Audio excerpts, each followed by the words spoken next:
ఎందుకు వెళ్ళాలి నేను? అవసరం లేదు గురూజీ, చాలు ఈ జన్మకు. అదొకటన్నా నేను ఇంకోటి చెప్పేవాడిని. మన ఆధ్యాత్మిక శాస్త్రాల్లో ఒక నిమిషం ఒకటి చెప్పేవాను, భగవద్గీతలోనే ఉంది అది.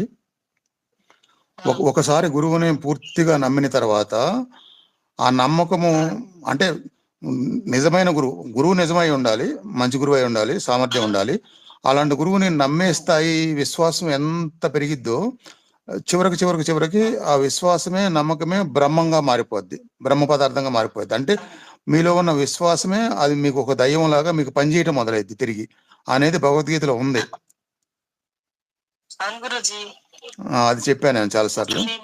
ఈ రోజు మీతోటి నేను ఇంత ఫ్రీగా, నా తండ్రి స్థానం గురుజీ మీది, నా తండ్రే ఇక మీరు. అందుకే నాకు అసలు ఇంకా వేరే భావనే రాదు గురుజీ. నాకు మా తండ్రిగానే మిమ్మల్ని నేను ఆయనతో ఎలా మాట్లాడుతున్నానో మీతో అంత స్వచ్ఛంగా, అంత నిజాయితీగా ఉండాలని నిర్ణయం